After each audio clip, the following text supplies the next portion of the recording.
Balik ulit sa ating mga reaksyon, sa ating mga opinion na walang kalatoy-latoy, walang kwenta. Ibig sabihin, akin-akin lang ito ha. Kung gusto ho nyong makinig, so dyan lang ho kayo. Makikinig lang muna kayo sa aking mga opinion dito sa balita ng itong bagong gobernador sa Cebu. Babae ito na mala Pangulong Duterte ang pig. Yung estilo ba?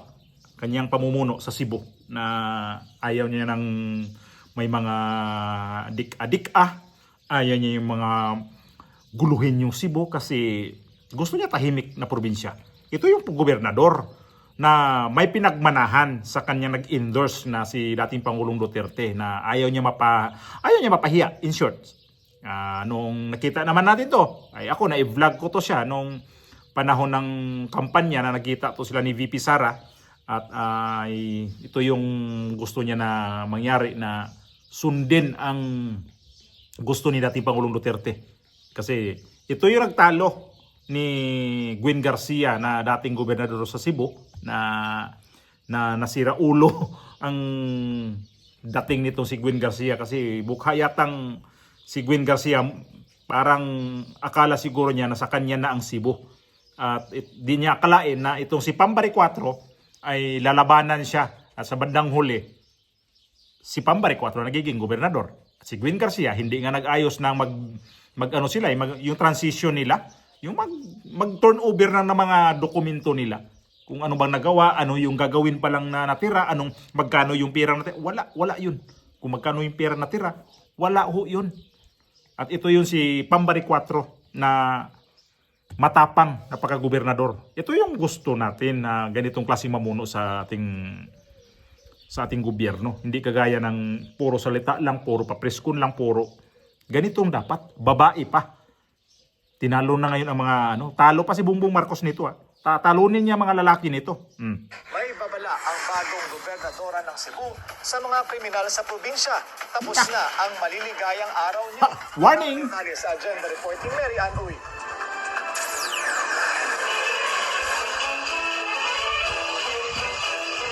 Ito ang matapang na babala ni Governor Pambari 4 para sa mga grupo nagpaplanong manggulo sa probinsya. Iginiit ng gobernadora na walang puwang sa Cebu ang mga sangkot sa drug trade, human trafficking, pornografiya, illegal gambling at illegal mining. Kanina umaga, matapos ang flag raising ceremony, nag-courtesy call kay Governor Pam ang mga opisyal ng DILG Region 7 at Cebu Police Provincial Office kasama ang ibang ahensya ng gobyerno. Iginiit ng mga ahensya na buo ang suporta nila sa mga inisyatiba ng pamahalaang pandalawigan. Team, TEAM, it means together, everyone achieves more. So, naata diri karon alang mo servisyo sa atong probinsya. So, naghinaot ko nga we will be working to... Wait lang. Ito si Pambari 4, para sa hindi pa nakakaalam nito, ay simple Bisaya. Parehas mi ani Bisaya ni siya. Taga Cebu siya, taga Bohol ko. Pero gusto nako ang iyang estilo sa panggobyerno kay nagipangil ba naipangil. Naagi say tango na kuan gyud sa iyang panggobyerno. Ay gina na mga dik-adik diyan, ayon na mga dragon fruit dyan. Dragon fruit na lang sabihin natin yan dragon fruit. Ayaw niya yan mga ganyan. So pagka may mga dragon fruit kayo dito, may mga dik-adik kayo dito, may mga tulisan ka mo dinhi, pahawa na naman, alis kayo sa Cebu. Wala kayong puwang dito sa Cebu. Pag hindi kayo aalis, di magkabanggaan tayo. Yun ang niya. Mala Duterte ang dating nito. Idol kasi niya si Duterte talaga Kaya yung mga ginagawa ni Pangulong Duterte, gusto niyang gayahin. Ito mga ganitong kasing nasa gobyerno nga. At maganda kasi nito, ni Pambari 4, hindi kasi to siya trapo. Ibig sabihin ng trapo, hindi trapo na pangpunas Traditional politician, hindi. Hindi to siya traditional politician. Talagang galing to siya sa private. To siya? Flight attendant. Ang nito. Ang trabaho nito noon sa Cathay Pacific daw. Nakwento niya yan. Kaya alam ko, at saka may pakasitsmuso ako Kaya ito yung magandang mamumuno ng probinsya. Kasi buong probinsya, hahawakan niya, maganda yan. Kasi hindi lang yung buong bayan lang yan. Buong probinsya, ha? Yan ang kagandahan nito. At ang kagandahan pa nito, ang mga healthcare system sa Cebu ang kanyang inaayos. Kasi yung anak nito, isang doktora. Kaya ang laking tulong nun. Pagka may anak kang doktora, gagayad na yun eh.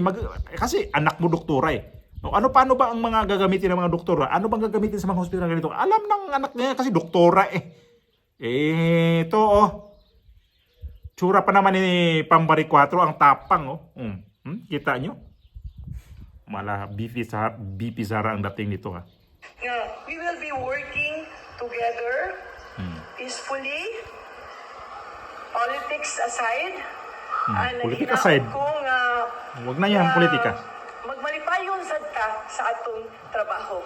Nakipagpulong din kay Gobernador Pam ang ilang bus operators mula sa North at South Bus Nako. Terminal para Diyan- ayusin ang operasyon diyan sa kumita mga dati si terminal. ano? Paglilinaw ni Governor Pam, wala siya Garcia. itinalagang sino mang presidente ng bus terminal. Binalaan niya ang mga nagpapanggap na gamit ang kanyang pangalan para sa Sabi niyo, kanilang fake news na personal naman. na interes. Para sa agenda, ako si Marian Uy, Billionaire News. Baka sabihin niya naman fake news yun ha. Narinig nyo naman galing sa bilyonaryo. Oo, galing sa bilyonaryo ho yung news na yon. Kaya mas maganda talaga kung magkaroon ka ng namumuno talaga na may pangil. Kagaya ni Isko Moreno, etong si Vico Soto. Kasi yan kailangan natin ngayon eh. Kasi alam nyo kung bakit kailangan talaga natin yan sa Pilipinas. Kasi dumadami ang ating population. Hindi ang Pilipinas nagpopulation lang ng 50 million. Sa liit-liit ng Pilipinas ha. Imagine ninyo, ang population ng Pilipinas nasa 100 million, 120 million? Puh. Pero kasama ng ano niyan, kasama ng mga OFW. Pero nasa Pilipinas ka pa lang, marami na. Sa liit ng Pilipinas, ganun ka dami ang population. 120 million ilagay na lang natin. Ganyan dapat mamuno kasi pag palamya-lamya ka, lambot ka, magiging presidente dyan, magiging mayor ka dyan, magiging ano dyan, hindi talaga madisiplina ang mga tao sa Pilipinas. Yan ang nakikita ko. Kasi kapag ang gobyerno mo ay may pangil, ang mga tao niyan susunod yan. Hindi naman lahat susunod, pero majority pasundin. Kailangan naman talaga, mayroon naman talaga hindi susunod. Pero sabi ko nga, majority dapat pasundin mo sa batas. Kaya ang Pilipinas, hindi natin pwede sabihin na ang Pilipinas mahirap kasing bansa. Mahirap bang bansa ang Pilipinas? 120 million ang population. Dito sa Spain, kalahati lang dito. Nasa lang dito ha. Di ko lang alam kung umabot ng 56 million ang mga tao dito. Di ko na-google pala. Pero hindi talaga umabot pa dito sa 60 million ang mga tao dito. Pero dito, sa politika, sabi ko nga dito, may mga corruption din. Pero unlike sa Pilipinas, pag ikumpara ang politician sa Pilipinas sa politician dito, mas lala ang Pilipinas. Grabe. Matindi na talaga. Kasi dito, i-compare natin. Di ko lang alam sa ibang bansa kasi di naman ko nakapunta pa ng ibang bansa. Dito kasi, wala kasi ditong barangay captain, wala ditong tanod, wala ditong konsyal, walang board member, walang gobernador. Wala dito mga ganyan. Kaya kukunti lang yung papasweldoin ng gobyerno. At least dito, makikita namin dito na mas okay pa rin. Ang Espanya naman kasi, hindi naman kasi mayaman na bansa. Sa totoo lang, hindi mayaman ang bansa masyado ang Espanya. Ang kagandahan lang dito kasi, ang Spain kasi sakop ng European Union. Kapag ang sakop ng European Union, ang bansa na yan ay medyo tagilid sa ekonomiya, mayroong tutulong na mga kasamahan ng mga bansa. Naalala nyo dati yung Greece? Di ko lang alam kung ang Greece ngayon kung gaano na sila ka-recover sa kanilang ekonomiya. Na ang Greece noong 3 years ago, 4 years ago, grabing hirap nila. Limitado lang yung magwi-withdraw dyan sa kanilang sa bangko, sa mga ATM machine nila. Limitado lang time na yun. Dahil sobrang bagsak ang Greece. Sapagkat ang Greece kasi kasama sa European Union, unti-unti natutulungan sila. Yan ang kagandahan lang talaga dito sa Europe. Kasi mga bansa dito nagtutulungan. Di kagaya sa Pilipinas, yan sa Asia, away ang gusto. China at saka Pilipinas gustong pag-awayin. Itong China at saka ano pa dyan. Tapos itong Pilipinas, muta lang sa China. Parang aso ba? Na maliit na aso, yun pa yung malalitse. Ibig sabihin ng malalitse, yun pa yung ang hilig mag-ano. Ito kagaya nitong aso na to. Ito. Uy, dito aso namin ha. Sa ano namin to. Sa amo namin to. Ito, maliit na aso, pero pag katapat nito malaking aso, nako, ito pa yung matapang. Ganyan ang Pilipinas. Ganyan ang Pilipinas. Sinama ko sa pag-vlog. Anak ng aso ng amo namin. Tayo pang maliit na bansa, Pilipinas pa, pero pagka nag-asta tayo sa China, napakalaki-laki ang China. Kumpleto sa gamit, kumpleto sa hiraminta, sa ano dyan, pangbakbakan dyan. Hindi, wala tayong panama sa China. Kaya lang tayo, akala mo kung ang inaasahan kasi natin, tutulong ang Amerika, tutulong ang Japan, tutulong ang ganitong bansa, tutulong ang Australia, tutulong ano pang bansa. Kaya, ang nangyari, tayo, dihado na nga sa China, ayan na. So, ito yung napag-usapan, nalayo tayo sa Pambari 4. Ang layo ng idea nito ni Pambari 4 sa kanyang tinalong dating gobernador na si Juin Garcia. Wala. Kinain ang buhay ni Pambari 4 itong si Juin Garcia. Wala. Ang idea nito yung north-south na yung mga terminal. Diyan natin kumikita si Juin Garcia. Kasi may bayad ang CR. Kuno, bumibili ng tissue, mga napkin o ano-ano pa diyan. Sabon sa kaya mahal ang bayad may bayad ang kanilang mga CR. Ang kapal ng mga mukha talaga sa gobyerno. Pag si CR lang, depende pa yun ha. Kung wiwiwi ka lang, ibang bayad. Pero pag bukod sa wiwiwi, alam na yun kung iba rin yung bayad. Medyo mahal yun. Kasi kukuha ka na daw ng tissue eh. Yung toilet napkin. So, ang layo nito ngayon kahit mga media sa Cebu. Grabe sila ka puring-puri nito ni Pambari 4. Sobrang puri dahil ang galing daw na gobernadora. Pag-upo pa lang ilan ang kanyang pinirmahan na 12 ba 'yon? Na parang resolusyon. Yun 12. Agad pumirma. At ang kanyang priority nitong gobernadora na to ay yung healthcare system sa Cebu. Kasi natuklasan kasi, nakita kasi na itong mga hospital dito sa Cebu ay ultimo daw bulak, wala. Ultimo mga karayom na pang-inject, wala. Yung mga bulak, halimbawa, yung mga gamot nila sa mga yung mga hospital dyan, wala silang i-supply na mga gamot. Pag may doktor, saan sila bibili? Tatakbo pa doon ng butika. Ganon ang healthcare sa Cebu nung si Juin Garcia pa. Problematic. Ngayon, ayusin ni Pambari 4. At ito na, peace and order yan ang pinakamaganda dyan. Sa akin, pinakagusto ko talagang tutukan talaga ang peace and order. Sa Pilipinas kasi, lalo dyan sa